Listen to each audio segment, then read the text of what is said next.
Bienvenue sur Africa 24 dans cette nouvelle édition du Non-Stop Info. Voici les titres de l'actualité. La tension redescend légèrement au Sénégal après les violents affrontements qui ont suivi la condamnation de l'opposant Ousmane Sonko à 2 ans de prison ferme. Mais le bilan des pertes en vie humaine s'est alourdi ce samedi.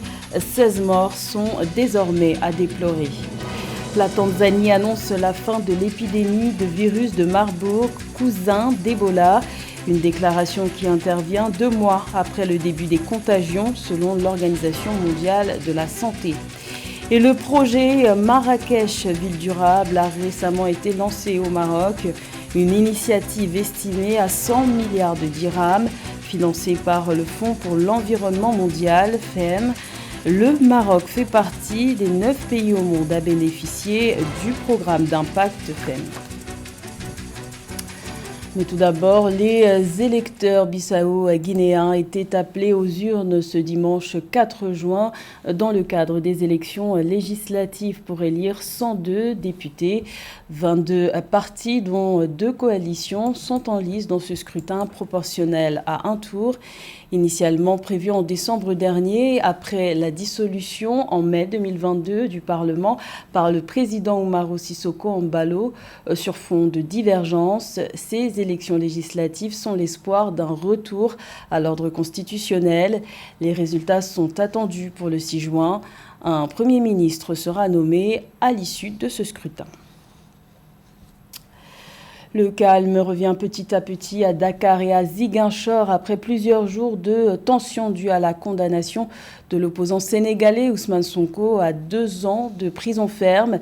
Les autorités ont annoncé une baisse d'intensité des manifestations ce samedi, même si un nouveau décès a été recensé à la suite des troubles, ce qui porte à 16 le nombre de personnes mortes dans les affrontements entre les manifestants et les forces de sécurité depuis le 1er juin.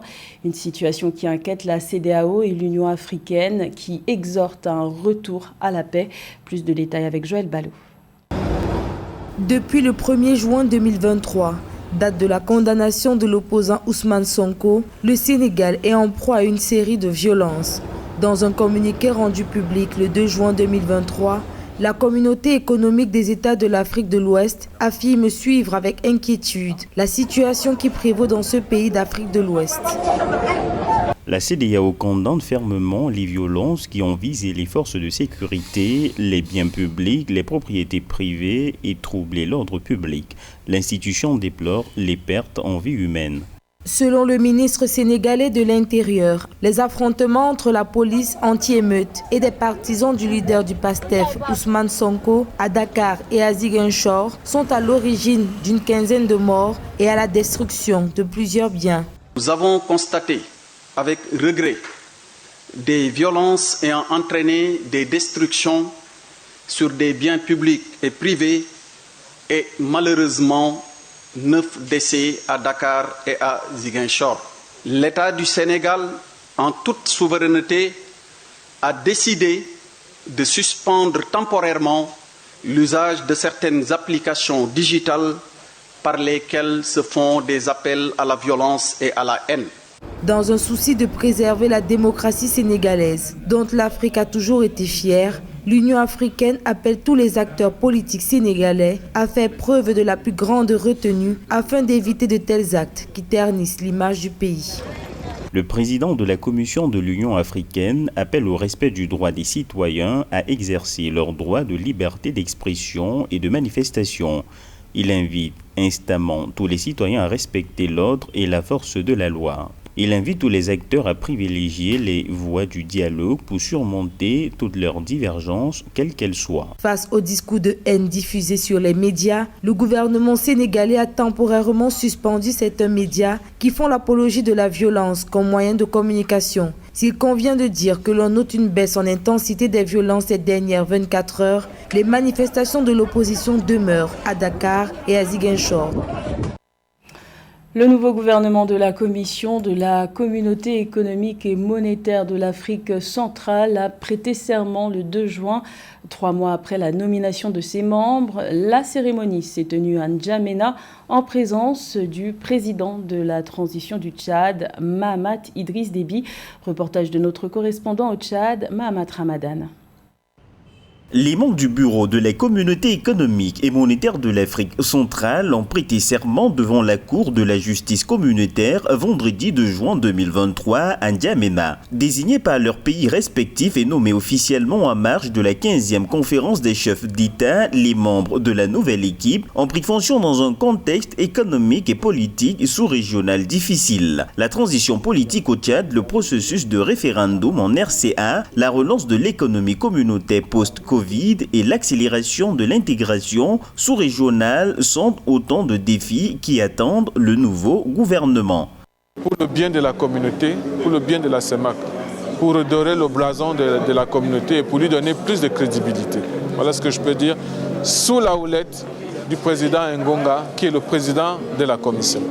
L'équato-guinéen Balthazar Ngongan Edio a pris officiellement fonction comme président de la commission de la CEMAC en remplacement du professeur Daniel Onaondon. Conscient des défis économiques de la sous-région, les nouveaux membres du gouvernement de la Communauté économique et monétaire de l'Afrique centrale espèrent mobiliser et coordonner les actions des institutions communautaires spécialisées dans le but de mettre en œuvre l'agenda défini par la 15e conférence des chefs d'État, notamment la relance effective de la croissance économique des États membres.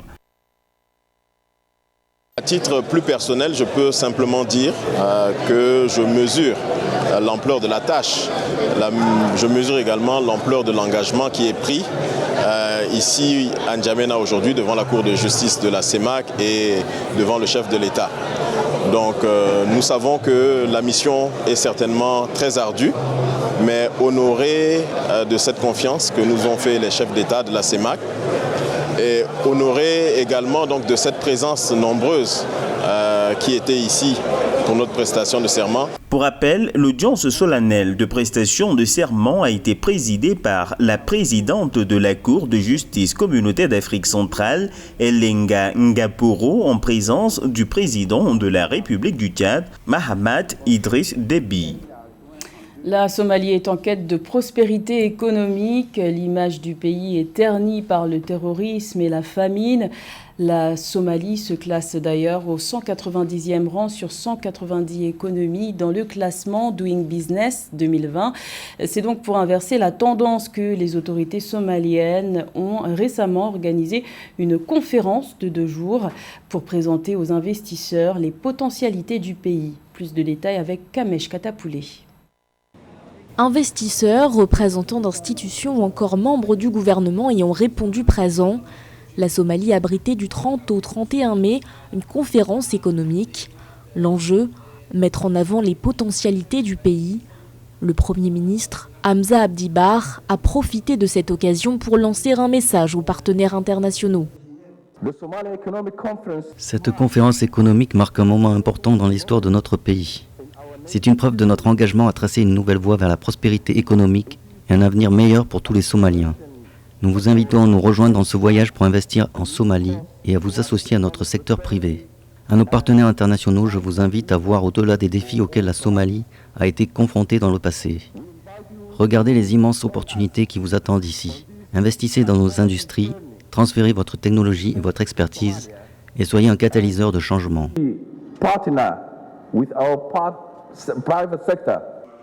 Parmi les opportunités d'affaires dont dispose le pays, le secteur pétrolier mais aussi agricole, un domaine qui représente jusqu'à 60% du produit intérieur brut de la Somalie selon les Nations Unies.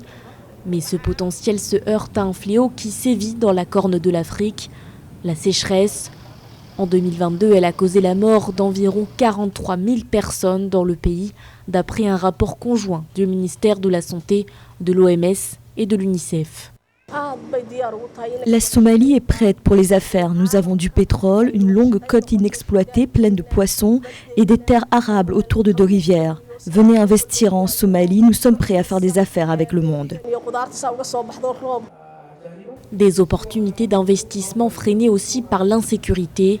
La Somalie est en effet ciblée par des attaques terroristes perpétrées par Al-Shabaab, le groupe djihadiste affilié à Al-Qaïda qui sème régulièrement la terreur à Mogadiscio. Également dans l'actualité, les combats meurtriers entre l'armée régulière et les forces de soutien rapide se poursuivent au Soudan. La capitale Khartoum a été secouée ce samedi par des raids aériens, des tirs et des explosions qui ont fait plusieurs blessés parmi les civils. Rappelons que le pays entre dans sa 8e semaine de combat et que toutes les trêves conclues entre les deux camps n'ont jamais été respectées. Le Croissant Rouge soudanais a indiqué ce samedi dans un communiqué que 180 corps non identifiés ont été enterrés. Rappelons que depuis le 15 avril dernier, ce conflit a déjà coûté la vie à plus de 1800 personnes et fait plus d'1,5 million de déplacés et de réfugiés. La Tanzanie déclare la fin de l'épidémie du virus de Marburg, cousin d'Ebola, 2 mois après le début des contagions. Selon un communiqué de l'Organisation mondiale de la santé publié le 2 juin, le dernier cas confirmé a été testé négatif le 19 avril, ce qui a permis de déclencher le compte à rebours obligatoire de 42 jours pour déclarer la fin de l'épidémie. Les précisions de Mildred Diamou. Fin de l'épidémie du virus de Marburg en Tanzanie. Plus de 2 mois après le début des contagions, la maladie à virus de Marburg a été éradiquée dans le pays, selon une annonce faite par l'Organisation mondiale de la santé le 2 juin 2023. Un succès attribué à une réponse rapide des autorités tanzaniennes et au déploiement efficace des équipes d'intervention d'urgence dans les zones touchées, se réjouit l'OMS. Le gouvernement tanzanien a eu le mérite d'avoir une communication adaptée et ciblée face aux communautés en appelant au calme et en rassurant par le contrôle. La deuxième chose que le gouvernement tanzanien a pu faire, c'est d'avoir un système de soins rapide, résilient, qui a pu développer très rapidement des techniques biomédicales, donc une réponse sanitaire adaptée. Le dernier cas confirmé de Marburg a été testé négatif le 19 avril 2023, déclenchant ainsi le compte à rebours obligatoire de 42 jours pour déclarer la fin de l'épidémie, a indiqué l'OMS dans un communiqué. Au total, 9 cas et 6 décès ont été enregistrés lors de l'épidémie de fièvre hémorragique dans la région nord-ouest de Kagera. Selon l'Organisation mondiale de la santé, le taux de létalité de cas confirmés variait de 24 à 88%, avec une moyenne inférieure à 50%. Comment faire pour que ces efforts soient constants et durables? La première stratégie, c'est d'éviter le contexte de pluralisme médical en Afrique. Il faut une éducation à la santé pour sensibiliser les populations à la réponse médicale adaptée. Et enfin, je dirais une réponse qui concerne plus l'État tanzanien, mais aussi les États voisins, les virus n'ayant pas de frontières, c'est de développer la diplomatie sanitaire. Le ministère tanzanien de la Santé a confirmé la présence du virus de Marburg dans le pays le 21 mars 2023. Il s'agissait de la première épidémie de ce type en Tanzanie, selon l'OMS. Il n'existe actuellement aucun vaccin ni traitement antiviral, mais l'OMS a déclaré que des traitements potentiels, y compris des produits sanguins, des thérapies immunitaires, ainsi que des vaccins candidats précoces, sont en cours d'évaluation.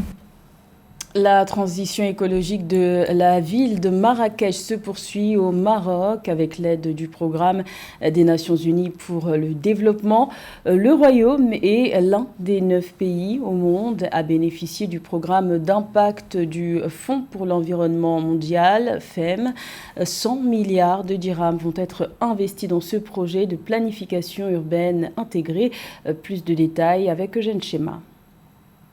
Le projet renforcement du développement durable de la ville de Marrakech à travers une planification et un financement innovant compte faire de la ville ocre une référence en matière de durabilité au Maroc et à l'international. L'initiative, lancée officiellement le 31 mai 2023, est soutenue par le ministère de la Transition énergétique et du développement durable du Maroc, le programme des Nations Unies pour le développement et le Fonds pour l'environnement mondial. Marrakech est la première ville à bénéficier de ce financement. Nous suivrons de près ce projet car plusieurs villes et provinces en bénéficieront bientôt. Le projet Marrakech Ville Durable va capitaliser des initiatives existantes, à l'instar de la flotte de bus électriques lancée en 2017.